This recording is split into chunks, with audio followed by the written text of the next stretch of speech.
नमस्कार। आज के इस वीडियो में आप सभी का स्वागत है।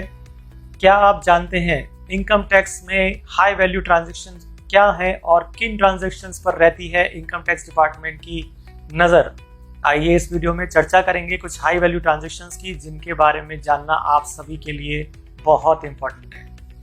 लेकिन इन ट्रांजैक्शंस के बारे में बताने से पहले मैं ये क्लियर करता चलूँ कि ये ट्रांजैक्शंस सिर्फ रिपोर्टेबल ट्रांजैक्शंस हैं, और अगर आपने इन ट्रांजैक्शंस का प्रॉपर डिस्क्लोजर अपने फाइनेंशियल स्टेटमेंट्स और इनकम टैक्स रिटर्न में कर दिया है तो इस संबंध में पॉसिबल स्क्रूटनी या इंक्वायरी से बचा जा सकता है। सबसे पहला ट्रांजैक्शन है, अगर किसी भी फाइनेंशियल ईयर में आप किसी भी बैंक में 10 लाख या उससे ज़्यादा का बैंक ड्राफ्ट या पे ऑर्डर कैश में बनवाते हैं तो ये एक रिपोर्टेबल ट्रांजैक्शन है।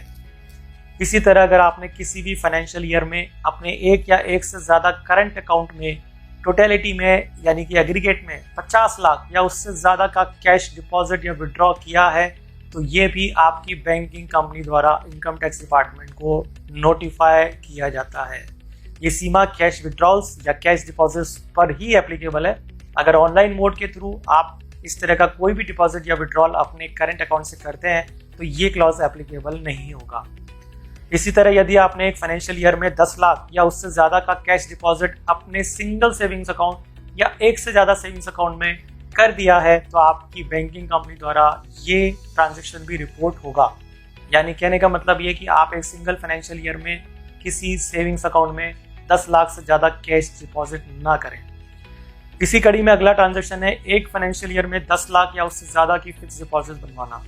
ये फिक्स डिपॉजिट्स चाहे सिंगल हो या एक से ज़्यादा हो, लेकिन अमाउंट एग्रीगेट में 10 लाख की लिमिट क्रॉस कर रहा हो तो ये रिपोर्टेबल होगा। और ये रिपोर्टेबल ट्रांजैक्शन बैंक और पोस्ट ऑफिस दोनों पर इक्वली एप्लीकेबल है। लेकिन ध्यान रहे कि ये प्रोविजन सिर्फ न्यू एफडीज बनवाने पर है, ना कि पुरानी एफडीज के रिन्यूअल पर। और आपको बता दूं कि ये प्रोविजन कैश और नॉन कैश दोनों ही मोड से एफडी बनवाने पर इक्वली एप्लीकेबल है।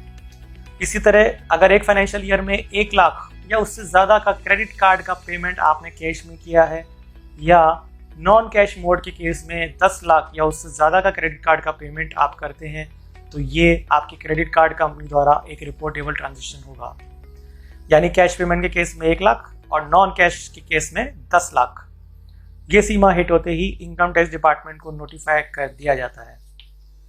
अगला ट्रांजैक्शन है, एक फाइनेंशियल ईयर में 10 लाख या उससे ज़्यादा के शेयर्स परचेज करने पर। याद रहे ये लिमिट कैश और नॉन कैश दोनों ही मोड्स में एप्लीकेबल है, और ऐसा होने पर शेयर इशू करने वाली कंपनी इनकम टैक्स डिपार्टमेंट में ये ट्रांजैक्शन आपके पैन नंबर के साथ रिपोर्ट करती है। इसी तरह किसी भी म्यूचुअल फंड की यूनिट्स में 10 लाख या उससे ज़्यादा एक फाइनेंशियल ईयर में इन्वेस्ट करने पर भी रिपोर्टेबल ट्रांजैक्शन बनता है, जो अगेन कैश और नॉन कैश दोनों पर एप्लीकेबल होगा।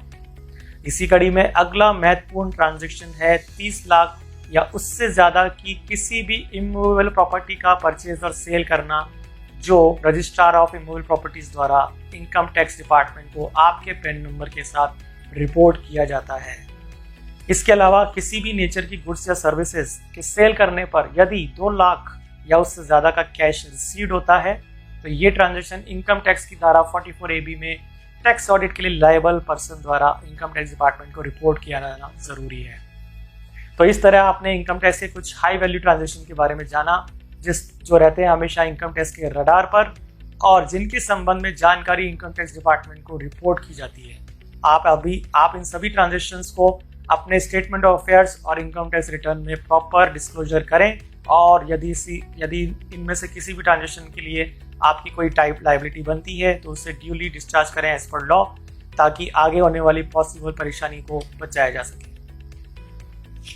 इस वीडियो में मैंने आपसे महत्वपूर्ण जानकारी शेयर की। इसको शेयर करें, सब्सक्राइब करें और लाइक करें, और द टैक्स एक्सप्रेस चैनल से जुड़े रहें। जीएसटी और इनकम टैक्स से जुड़ी हुई सभी महत्वपूर्ण सूचनाओं, updates, discussion and query solution के लिए। धन्यवाद।